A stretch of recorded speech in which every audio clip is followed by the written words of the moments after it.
Because we may not have the time. Oh, for LIHTC, yeah, low-income housing tax credit. Yeah. I was telling Dave it's too bad we've got to have 3 good projects in the same year. Because you know they're used to be one. Oh yeah. Yes, I do have a bias. And I'm hoping that there's meant to be associated that helps you bring up the Kansas housing resource. Oops, that's not what I want. But we're not here to choose one, which I'm glad.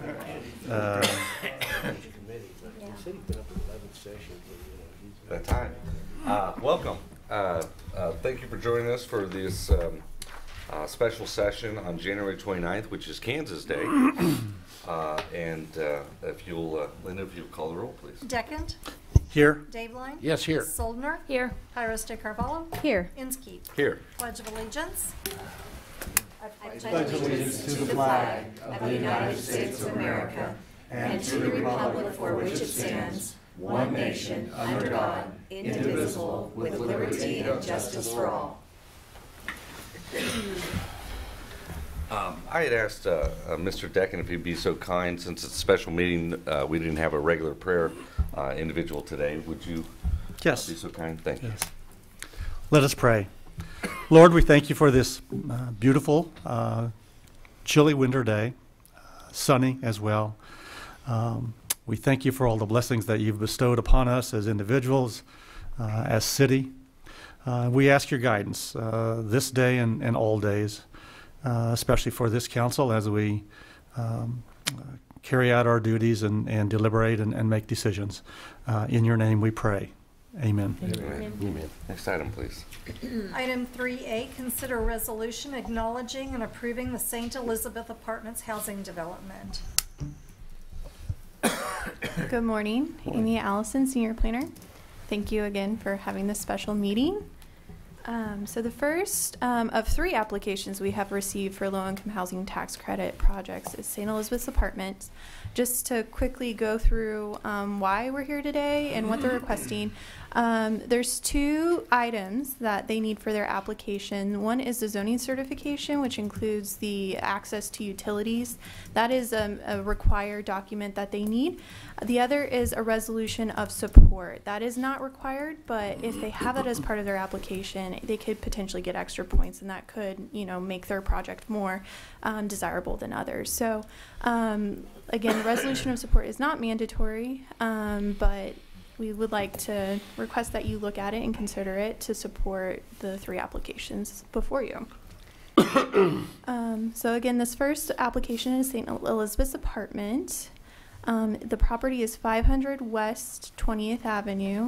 Most of you probably know this as St. Elizabeth's Hospital. It has been sitting vacant for a considerable amount of time. What they have proposed is, I believe, a 47-unit apartment complex with some spaces in there. They did provide a letter kind of breaking out, and they, meaning the applicant, which is Mansky Associates and Interfaith Housing. They are, again, proposing 47 units, 13 one-bedroom units, 26 two-bedroom units, and 8 three-bedroom units, so a nice variety in there. They're also proposing a variety of incomes that could be eligible for renting out these spaces, ranging from 40% area median income all the way up to 80% area median income, which is that moderate bracket that we've seen before. So as you can see on the screen, they did provide us with some kind of site plans and layouts for the units. As you can see, these were also provided in your packet if you want to look closer. I believe this was the first floor. Yep. And then this would be some of the top floors. The Housing Commission did review the request on January 23rd, and they did recommend approval for it. So happy to answer any other questions. The applicant is here, but As well. Wonderful. Thank you, Amy. any commentary, or we might invite anybody, Mr. Mansky or others that might want to add to that commentary if they'd like to do so. Feel free, come on up and introduce yourself. Thank you. Good morning, Council. Thank you for having us. Clint Nelson, Director of Housing Development for Interfaith. Just real briefly, how and why we have the old hospital there on 20th and Monroe. It was gifted to us in June of 2016. You guys may be aware that there was one, if not two, failed auction attempts on that building. We actually inherited 5 tenants when we took the building and attempted to continue to house them, but it wasn't feasible. So that building is set vacant for about 1.5 years. We've been, of course, dealing with some vandals. There's plenty of nice new plywood on the building, and we've had some theft issues. Approximately 1 year or so ago, we approached Mansky. We're familiar with their body of work, the historic project on Wiley, and started negotiating or staging a project with Mansky, primarily utilizing low-income housing tax credits and also historic credits. Around the same time, we were able to engage with Hutton Construction. We have some representation from Hutton on our committee, on our project committee, and they've spent a significant amount of time doing the early design work and construction budget. So we're excited about the possibility here for funded 47 units. As Amy mentioned, we're opening up the income targeting a little wider than what we typically rent to. We have 75 units in town right now, and typically our income targeting is lower than this 80% range. So we're excited about just a wider variety of housing options from what we currently have. Yeah, that's really what I could tell you about it. I know it's very competitive at the state level for these tax credit awards. I was at the Housing Commission. I heard the proposal of the other 2 potential projects, and they sound very attractive as well. So we appreciate you guys' review and support of our project. Questions? Clint, just a question. What's typically the time frame from decisions at the state level once the applications are submitted? I'd like to defer to Mansky & Associates Okay. on that question. Typical time frame? They'll let you know the end of May. End of May? End of May to know if we're awarded, Okay. and approximate start date if we're awarded. Let's say in November. Okay. Wonderful. Thank you. Clint, with the 3 income level points, could you conceivably have all the tenants in one or another, or is there an anticipation that so many of the units will be set aside? I think it was 40, 60, and 80, if I recall, set aside for 40% and another certain percentage for 60, or is it just a matter of if the tenant falls here, then that's what his rent would be? Because I think the rent is different for each of those point breaks as well. I understand what you're asking, Steve. Those particular targeting on the unit, those are established. So we will have X number of 40% units to be rented at 40% or less of area median, and those rents will be lesser, as you can see on the rent schedule. I didn't necessarily speak on that because I know the push is kind of that moderate range and that top end for the workforce, but that lower 40% does touch on an interesting market that typically needs a housing subsidy or a voucher to afford housing in this community. We're proposing rents coming in at 3.25, and so if you have, let's give you an example, fixed income individual senior making $1,000 or less per month and Social Security income, they in theory would be able to afford this rent without a subsidy or a voucher. So there is that lower range that do not have a whole lot of options right now without the rent subsidy. We're proposing to develop a few. Okay. Clint, talk to me a little bit about the process for, or maybe this is a Mansky question, about applying for the historical tax credits. Is that a process that would be undertaken if the low-income tax credits are awarded? Yeah, so the building does not currently have a historic designation. Okay. We see no reason. We know the relevance, the historic significance of the building. We've done quite a bit of homework and have copious amounts of historic data about the origins of that building. So we see no issue with that being registered historic, and that comes on the back end of the low-income housing tax credit award. And then that process to actually apply for and receive historic credits, Jay? So the part one would be submitted after we find out if the LIHTC score. Oh, excuse me, if you wouldn't mind, Yeah, I I was gonna apologize. say, Yeah. too. I was listening intently, but shirking my duties, if you wouldn't mind. Jay Mansky, Mansky and Associates. To touch on the historic credit question, the project does not currently have a historic designation. The reason we didn't do that is because once you have that designation, your ability to do what you want with your building is severely handcuffed. So we didn't want to tie Interfaith's hands.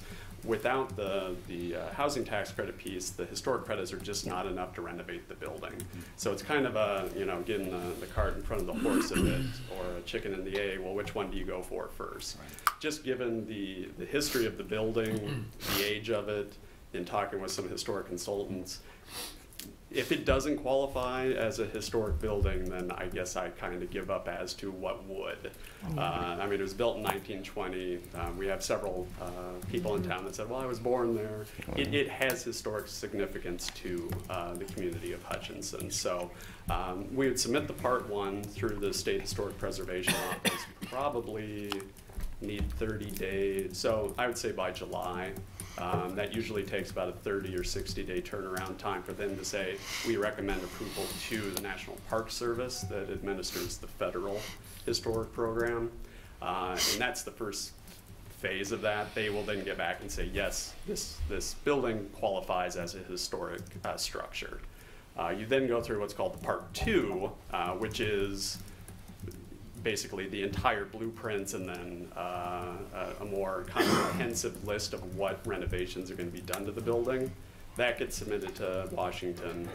National Park Service has, again, 30 to 60 days to turn around with comments on that, which is why we said probably November is what we're shooting for in regards to an actual construction start date. Because Hutton definitely has been through the building, I think is farther along in regards to kind of the design build of it, that I don't feel like the plan should take as long as sometimes they do. So I'd like to think November is a realistic start date. Great. And then you go through the process, finish construction, and then there's the Part 3 that gets submitted at the end, which requires a lot more documentation, but that's when I guess the federal government considers the project historic and complete. Got you. So you're fairly confident if awarded the low-income tax credits, you could get the historical tax credits? Yeah, and again, the only reason why it is not currently designated as such is just because of the restrictions that are put on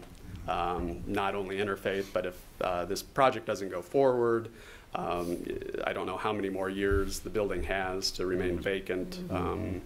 And so it kind of either something needs to happen with it, or more than likely it's going to be necessary to be demolished. Well, if it's a historic structure, good luck with that. So I think doing that, I think, would be detrimental to the Interfaith and really the neighborhood, because without all the pieces, we can't make the numbers work.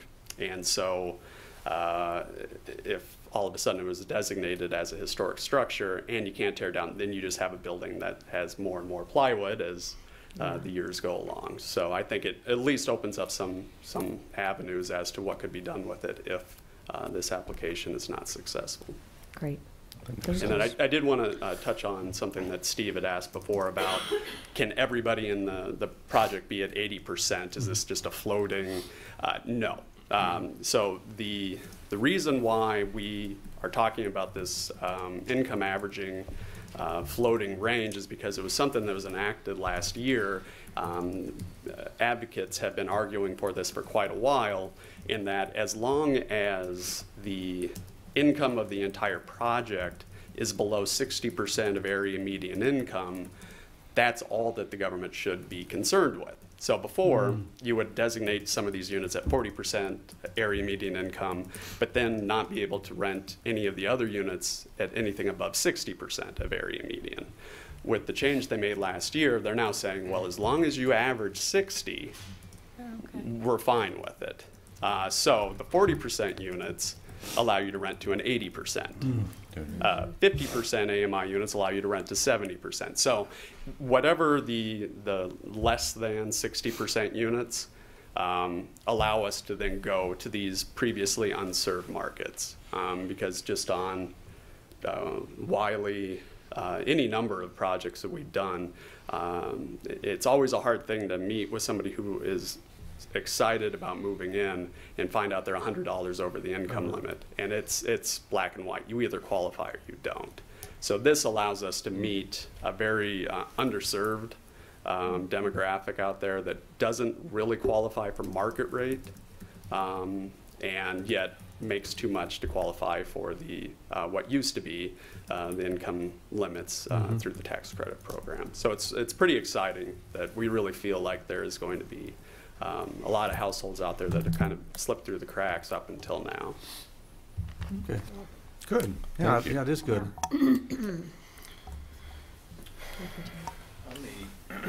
Excuse me. I may add in one thing as I'm standing there listening to JR.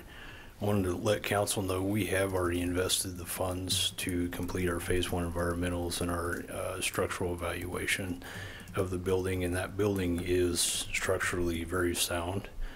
I believe worthy of being renovated. As Jay mentioned, you know, without the tax credit funding, Interfaith's not going to finance that project any other way. So, yeah, but the building structurally is very sound. I mean, the right now, I think the roof is the biggest challenge, letting water into the building and continuing to kind of deteriorate. But yeah, all those phase 1s have been completed on the building at this point. Wonderful. Thank you. Clint, one more thing, and this maybe isn't relevant to the issue at hand, but those 5 people who were living there, they weren't displaced completely, were they? You know what we do. We didn't kick them out. We, you know, I let them know verbally, and then I don't think we ever even gave them a 30-day notice to move out. We helped them find another place. Unfortunately, we didn't have any availability in our property, but I think 3 of them moved down to some quadplexes on 27th and Main, and one of the gentlemen had been there for about 8 or 9 years. He was 82. And in hindsight, he was the best security that we could have had on that building. We should have left him there. But no, we didn't kick him out. We lost money for a few months, just kind of slow playing it until we could help him find another spot, another place to live. Okay, thank you. Yeah. Any other questions from council with regards to any of the folks that have spoken?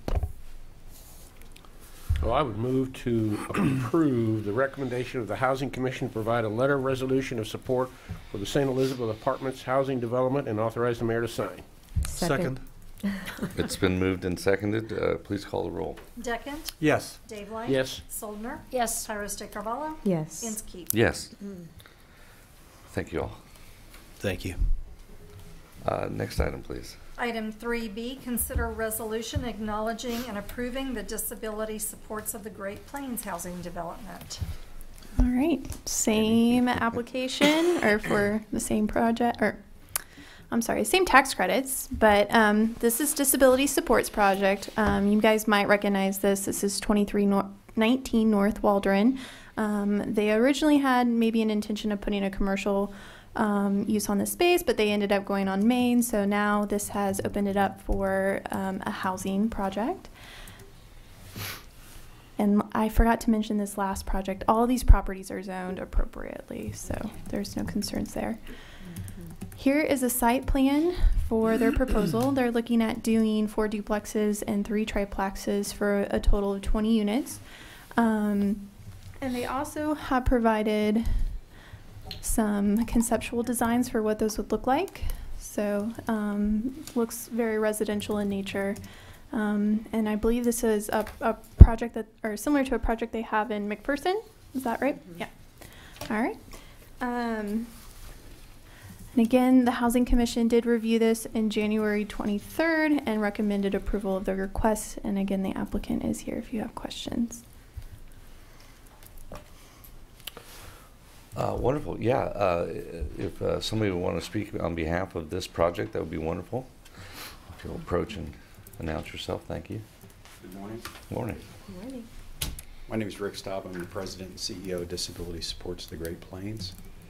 Pleased to appear before you today to seek your approval of what would be our 7th low-income housing tax credit property. This is, as it was stated, we have this exact footprint. These buildings just beginning construction, 18 units in McPherson.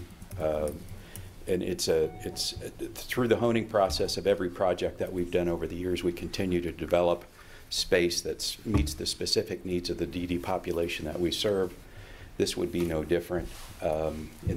We continue to not only make them more functional for the tenants, but also more aesthetic for the neighborhood, for the pride of quote-unquote ownership of the tenants that live there. Our first project that happened in 2000 was actually the first, working with Jack and Jay, was the first of its kind in America, Northview Village in McPherson. That was the Section 42 tax credit property that was built specifically for people with developmentally disabled, for people with developmental disabilities. And so each iteration we've improved the product to the point that I think we've honed it almost to perfection. In this case, these are all brick and stone exteriors. We've changed up the look of the properties so that all the buildings don't look the same. It looks much more like a neighborhood than anything that we've developed before. I'm very proud of everything that we've built, but one of the things that we aspire to do with the project in McPherson and this project is to not have the units look the same, whether it's the difference in stone and brick and potentially some stucco up on the dormers. Garage doors, those kinds of things. We fire sprinkle. We have on-site FEMA storm shelters. It's very roll-in showers. Everything. The building materials that we use are top-notch for the durability and again just the serviceability associated with the population that we serve. It's a great location for us relative to our campus at 2520 North Waldron, where we have 3 other developments within that proximity. Our growth is predicated upon continuing to provide the level of housing that has come to expected because of the robust nature of the tax credit program in Kansas. We actually have a waiting list that would have all of these units full on day one, or as construction is completed. And from an economic development engine perspective, a good number of the people that have moved into our housing within the past few years have actually come to Hutchinson from other locations out of state and within the state. So by offering the attractive model, offering the services, and the welcoming nature of Reno County to the DD population, this has become a very attractive place to live for the population that we serve, and this would enhance that possibility. So all of the tenants would be your clients, or would have developmental disabilities, yes. Disabled folks. Yeah. Okay. I've had the occasion to meet a few folks that are tenants of your properties, them and their families or whatever, and they rave about the accommodations and all that, and this looks like it would be absolutely no less, and I like the idea of varying the models to fit a neighborhood. That's a great idea. If it weren't already perfected, I say you might have reached it like you suggested. Thank you. Absolutely. I think it was mentioned, but it bears repeating. Housing Commission did approve it 7-0 as well. Okay. And your time frame for construction, if awarded? Similar to if we would be fortunate enough to be chosen, we would look, because we already have this. We've developed the blueprints. The ground is clear. Ground is zoned. We would be prepared to start easily by year end. Okay. And we're looking at we're going through this right now as we are actually putting in the street and infrastructure on the development in McPherson, and we would do a private drive in this facility. This construction is just starting in McPherson, and we're planning to have it built and occupied by the end of 2019. And I think that would be a similar time frame that we would experience here. A couple of more units here than the McPherson project, but again, the scale of building when everybody's on site, I would expect that the timeline would be very similar. Okay. Thank you. Rick, we kind of heard what, if Interfaith's project weren't approved on this project, what kind of impact were you, if you were not to receive the low-income housing tax credit? You'd apply again down the road, or delay your plans, or? I mean, the thing that, it's interesting to sit and listen because everybody's worthy. You know, it'd be a great project with a great track record of success by the developers and Interfaith Housing. So, I mean, you throw your name in and you hope for the best. If we would be unsuccessful, we would certainly seek to move forward at a different time. You know, obviously it's an extremely competitive environment, not just for Hutchinson tax credit, but statewide. So I think probably every project is deemed to be worthy. I think that's probably in the eye of the beholder, and there's probably, but if we wouldn't be selected, we don't quit. So probably to yours, Rick, and others, is your project contingent on the tax credits being approved? Absolutely. It is? Yeah. Okay. It's just not possible to build these things and have the rents where they need to be. The folks that have received home and community-based waiver-funded services, DD services, are precluded from having a level of income, but that for the most part exceeds about $780-ish a month. So I mean, there's just no options for that population for market rate, generally speaking, unless they have some outside funding sources, which then could preclude their ability to participate in the program as well. So this is really the only avenue to provide the level of housing that we like to provide for the people that we serve, and the community wants to offer. You know, the robust nature of the housing that not just this project offers, but all of the low-income housing that's available, or the affordable housing, you know, is probably some of the best. So to your knowledge, at the state level, is that program sustainable long-term or not? I'm sorry, say the tax credit program, is it sustainable, and is it something that has any risk of being eliminated? Not of which I'm aware. Okay. I mean, I think the corporate tax law changed, the corporate tax cuts changed the viability, or not the viability, but the allure of the tax credits, simply because if you're not paying as much as a corporate taxpayer, then tax credits, and but we've worked through that, and I think that the program will always exist in some iteration. There's probably going to be some adjustments and some tweaking, and maybe that's administration specific, either at the federal level or the state level.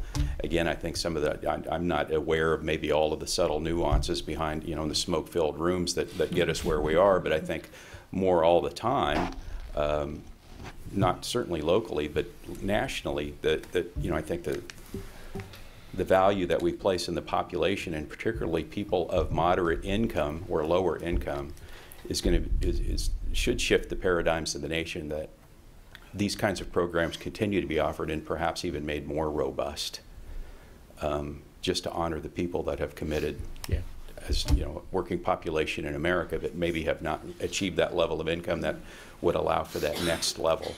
And so the idea to provide the housing that exists in this community and every venue that Jack and Jay have been involved in, that Interfaith does, I think are just set the standard of what's possible.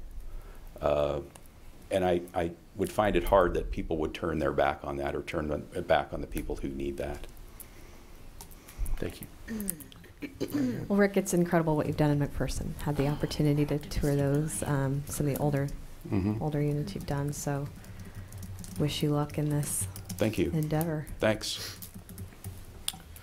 Any additional questions for Rick, or anybody want to suggest a motion? I move to accept and approve the recommendation of the Housing Commission to provide a letter and resolution of support for the disability supports the Great Plains Housing Development, and authorize the mayor to sign. Second. Moved and seconded. Please call the roll. Deckent? Yes. Dave-Line? Yes. Soldner? Yes. Pyros de Carvalho? Yes. Inskeep? Yes. Item 3C, consider resolution acknowledging and approving the Commerce Gardens Phase 2 housing development. All right, so Commerce Garden is also applying for their second phase of their project. As you can see, here's an aerial of the existing property. Some of you might remember before they demolished the old units that they did have units on that vacant area, that L shape on the northeast corner of the parcel. And that is what they are requesting funds to rebuild at this time. This is what they're proposing. And again, this would be 48 units. I believe it would be just an extension of their existing projects. I think they primarily have 1 and 2 bedroom units there. And here is an elevation of the units. So it'll look very similar to what they've already built. Again, Housing Commission did review this on January 23rd and recommended approval. And I don't know if anybody is here to speak about it. But again, this is just very similar to their existing project. It would just be an expansion of it. So, Very good. Amy, would that build out that entire the remaining property parcel, area? for the most part, yeah. I think there is some space down there in that bottom right corner. But I think that they would be done based off of my conversation with him. And is all of that the new construction, or is it? The new construction is that L At the in the top, top, right? yeah. Top and to the right. Mhm, Okay. that's right. Okay. The remaining is existing. It's what's currently there. So those units would, some of them would face 11th Street?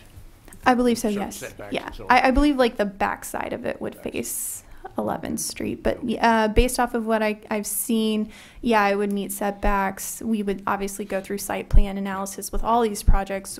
Should they be funded? So we will address those at that time. Okay. Amy, do you have any idea what the pool is, KHRC this year? I have no clue. Honestly, I really don't. The applicants probably have a better idea of what other cities are applying. So. Any additional questions of Amy?